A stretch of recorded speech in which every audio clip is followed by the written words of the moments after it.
बयान किया जाता है कि एक गांव था जहां कुदरत की बेपनाह नेमतें थी। अल्लाह ने वहां के लोगों को मालामाल किया हुआ था। ऐसी नेमतें जिनको देखकर इंसान अक्सर मगरूर हो जाया करता है।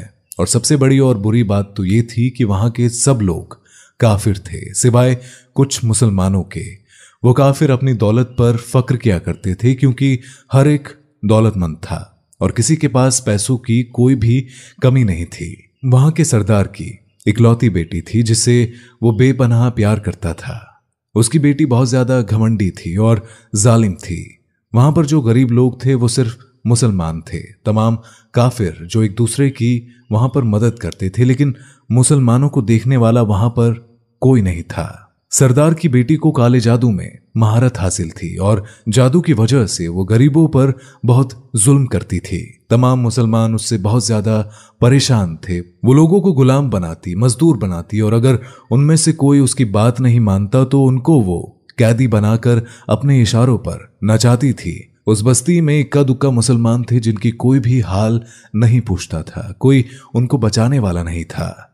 जब उस सरदार की बेटी का जुल्म हद से ज्यादा बढ़ गया तो मुसलमान में से एक बूढ़े शख्स ने अल्लाह के हुजूर गिड़गिड़ाकर ये दुआ की कि अल्लाह, हमारी नस्लें जो चंद यहां पर बची हुई है उन नस्लों को तू बचा ले।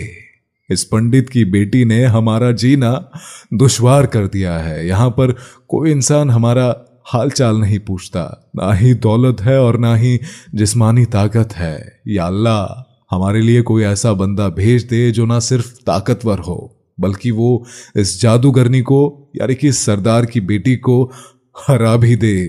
अल्लाह ने उस बूढ़े की दुआ सुन ली और यूं उस जगह एक अल्लाह वाले को भेज दिया। और वो अल्लाह वाले ऐसे ही बस्ती में दाखिल ना हुए।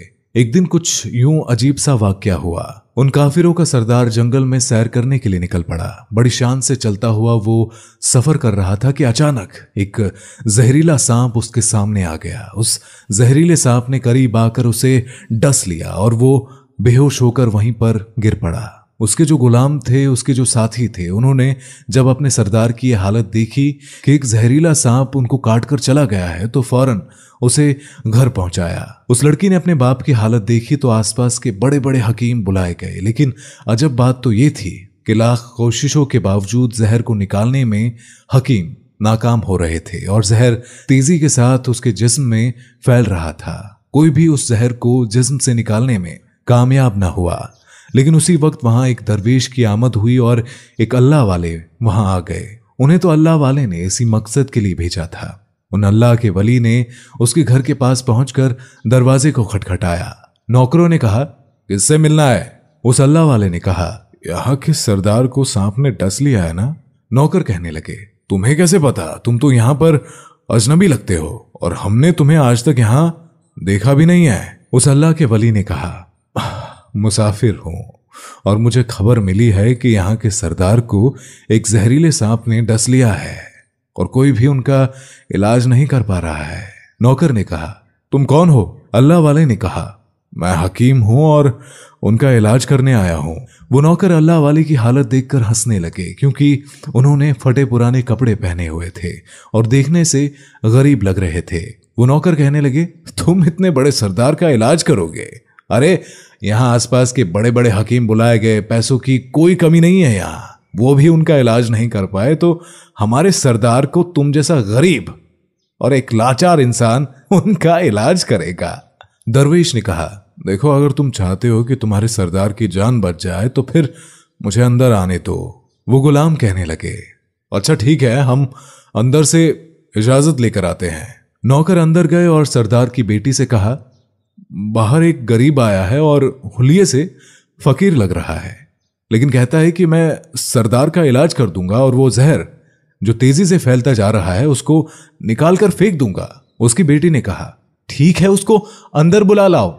जब वो अल्लाह वाले उस घर में आए तो देखा सरदार जहर के दर्द से तड़प रहा था और अपनी टांग को बार बार बिस्तर पर पटक रहा था। उन अल्लाह वाले ने उसके पैर की तरफ देखा और जहां सांप ने काटा था उस जगह अल्लाह वाले ने थूक दिया और फौरन वहां से भाग गए। उसके सारे सिपाही और उसकी बेटी हैरान हो गए कि ये कौन दीवाना सा आदमी था जो कमरे में इस तरह से चला आया और इलाज करने की बजाय उस जगह पर उसने थूक दिया जहां पर सांप ने काटा था। उसको कोई भी गिरफ्तार न कर सका। उसकी बेटी गुस्से से तिलमिला रही थी कि इसने तो गुस्ताखी की है। उसने कहा, चलो कोई बात नहीं, इस थूक को साफ करो, मैं अभी उसे गिरफ्तार करवाती हूं। लेकिन जैसे ही हकीम ने थूक को साफ करने के लिए रुमाल पकड़ा तो वो हैरान होते हुए रुक गया। उसने उंगली से थूक को सांप के काटने वाली जगह पर अच्छी तरह से मल दिया और उसकी बेटी कहने लगी, ये आप क्या कर रहे हैं? उस फकीर बाबा ने मेरे बाप के टांग पर थूक दिया है और आप उस थूके हुए जगह को इस तरह से मल रहे हैं। हकीम ने अपने हाथ के इशारे से पंडित की बेटी को रोक दिया। जैसे ही उस थूक को उस सरदार की टांग पर मला, फौरन ही जहर का असर खत्म हो गया। जो टांग कटने के काबिल थी वो टांग पहले वाली हालत में आ गई। जो टांग पूरी नीली हो चुकी थी अब वो असल रंग में आ गई थी। और जब वो कबीले का सरदार होश में आया तो हैरान रह गया। जब उसे बताया गया कि एक फकीर बाबा के थूक की वजह से आप ठीक हुए हैं तो उसने कहा, अरे भाई, वो तो हमारे लिए मसीहा है, तुम लोगों ने उसे जाने क्यों दिया? जाओ उन्हें लेकर आओ। उन्होंने तो हम पर बहुत बड़ा एहसान किया है और हम उसका एहसान जरूर चुकाएंगे। उसकी बेटी जो खामोशी से अपने बाप को देख रही थी उसने कुछ नहीं कहा। गांव के सरदार के कहने पर सब सिपाही उन अल्लाह वाले को ढूंढने के लिए निकले। वो लोग चारों तरफ फैल गए लेकिन कहीं भी उनको वो अल्लाह वाले दिखे नहीं। फिर जब सिपाही जंगल में दाखिल हुए तो वहां एक दरख्त के नीचे एक आदमी को इबादत करते हुए देखा। वो गौर से उस अल्लाह वाले को देख रहे थे कि ये क्या कर रहे हैं, ये किस तरह की इबादत कर रहे हैं, और हम लोग तो अपने पुतों के आगे हाथ जोड़ते हैं और ये न जाने किस तरह का सजदा कर रहे हैं। खैर, इबादत के बाद फौरन उन अल्लाह वाले को पकड़ लिया गया और गांव के सरदार के सामने पेश किया गया। वो कहने लगा, आप कौन हैं और कहां से आए हैं? सबसे पहले तो गुस्ताखी की माफी चाहता हूं कि मेरे लोगों ने आपकी बहुत बेइज्जती की, लेकिन आपकी वजह से ही आज मैं जिंदा हूं। हम गुनहगारों की आंख आपको पहचान न सकी, इसके लिए मैं माजरत चाहता हूं और आपसे दरख्वास्त करता हूं कि आप मेरी तरफ से ये कीमती लिबास यानी कि कपड़े और ये अरबी घोड़ा कबूल कीजिए।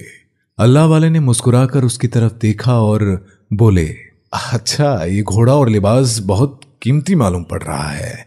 देखिए, मैं इस लिबास को पहनकर इस घोड़े के लिए घास काटूंगा तो अच्छा नहीं लगूंगा। गांव के सरदार ने कहा, आप फिक्र ना करें, आपके घोड़े के साथ नौकर भी दिए जाएंगे। अल्लाह वाले ने कहा, इतने मालो दौलत और नौकर के साथ मैं अकेला रहूंगा?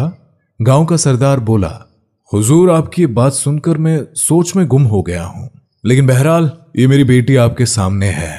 बेटी जो कि हैरत से अपने बाप को देख रही थी कि मेरा बाप क्या कहने वाला है, उसने कहा, मेरी बेटी जिसे आपने देख लिया है इसकी शादी आपसे कर दी जाएगी, मगर एक शर्त है कि आपको अपने मजहब को छोड़ना होगा। मेरे सिपाहियों ने आपको इबादत करते हुए देखा है और जहां तक हमारी मालूमात है हम बुतों के सामने सजदा करते हैं और उनकी इबादत करते हैं, और आप जिसके आगे सजदा कर रहे हैं वो आपका अल्लाह है और आप मुसलमान हैं और इसीलिए आपको अपना मजहब छोड़ना होगा। और क्या आप ऐसा कर सकते हैं? अल्लाह वाले ने कहा, मुझे एक बात बताइए, आप मुझ में सब कुछ देख रहे हैं और आपने मुझे ये दुआ भी दी कि मेरी बहुत औलाद हो और आपकी नस्ल आपकी बेटी से चले, लेकिन आप मुझे एक बात बताएं कि अगर उन बच्चों में से किसी एक बच्चे को खुदा ना खास्ता कुछ हो गया तो आप ही बताइए कि रोना किसको पड़ेगा? पंडित ने जवाब दिया, अरे हुजूर, अगर खुदा ना खास्ता ऐसा हुआ तो रोना तो फिर आपको ही पड़ेगा। अल्लाह वाले ने मुस्कुरा कर कहा, अगर ये सारा माल लेकर मुझे रोना ही पड़ेगा तो आप अपना घोड़ा, अपनी ये दौलत, अपनी बेटी, हर चीज आप अपने पास रख लो। मैं बस इसी में खुश हूं कि मैं मुसलमान हूं। अगर ये तमाम चीजें लेकर मुझे अपना मजहब छोड़ना पड़े तो मैं अपनी जान देकर भी अपने मजहब को नहीं छोड़ूंगा। अब जिस रब ने मुझे पैदा किया है, क्या मैं उस रब के दीन को छोड़कर आपके पास चला आऊं? और सिर्फ इन चंद पैसों के लिए मैं ऐसा नहीं कर सकता और मैं अपनी दरवेशी में बहुत खुश हूं। अल्लाह ने मुझे जिस मकसद के लिए यहां भेजा है बस वही मकसद पूरा हो जाए। गांव के सरदार ने पूछा, क्या मकसद है आपका? अल्लाह वाले ने कहा कि यहाँ के मुसलमानों पर जुल्म हो रहा है, बस उन्हीं के लिए आया हूं अल्लाह की मदद से। ये कहकर वो अल्लाह वाले जाने लगे तो सरदार ने दरवेश को रुक जाने को कहा और कहने लगे, मैंने माल देखकर तुम्हें आजमाया, तुमको हर तरह से जांच कर लिया, पर तुम अपने मजहब को छोड़ने पर राजी ना हुए। अगर तुम यही सब करने आए थे तो तुम्हें किसी बात का डर नहीं है।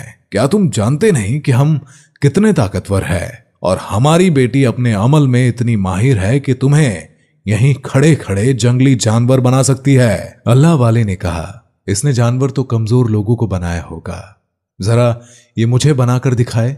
इससे पहले कि वो गांव का सरदार अपनी बेटी से कहता कि इस पर वार करो, उसी वक्त अल्लाह वाले ने उस जादूगरनी पर एक फूंक मारी और वो उसी वक्त एक बड़ी सी छिपकली बन गई और वो कुछ भी नहीं कर पा रही थी।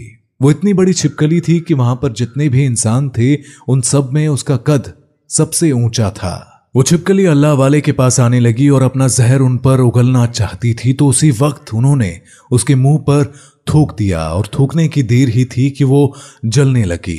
वो थूक क्या था, बस तेजाब था जिससे कि उसका आधा चेहरा पिघल रहा था, उसका चेहरा जलकर काला हो रहा था और वो मरने ही वाली थी कि सरदार दौड़ता हुआ उसके पास आया और उनके कदमों में गिर गया और उसने माफी मांगी और कहने लगा, हजरत, इस गुस्ताखी के लिए आप मुझे माफ कर दो। मैंने सच में आपको बहुत ही कमजोर समझा और आपके मजहब से आपको हटाना चाहा। अगर मेरी बेटी ठीक हो जाएगी तो मैं सच में कहता हूं कि मैं यहां जितने भी लोग मौजूद हैं ये पूरी बस्ती मुसलमान हो जाएगी। अल्लाह वाले ने कहा, हम तुम्हें अपने दीन में शामिल करने के लिए नहीं कह रहे हैं, बल्कि तुम लोग जो हमारे मुसलमान भाइयों पर जो जुल्म करते हो उस जुल्म को खत्म करने के लिए हम आए हैं, क्योंकि हमारे दीन में जबर नहीं, जुल्म नहीं। अगर तुम्हारी बेटी इंसान बनकर सुधर जाती है तो इसको इसके असली हालत में लाने के लिए मैं खुद अल्लाह से दुआ करूंगा। वो सरदार कहने लगा, हाँ हाँ, मेरी बेटी अपनी असली हालत में आएगी तो किसी पर कोई जुल्म नहीं करेगी, बल्कि मैं दिल से माफी चाहता हूं कि मेरी बेटी ने जो कुछ भी किया, अब आइंदा ये कोई भी काला जादू, कोई भी अमल नहीं करेगी और किसी मुसलमान पर ये कोई भी जुल्म नहीं करेगी। बस आप इसको दोबारा से इंसान बना दीजिए।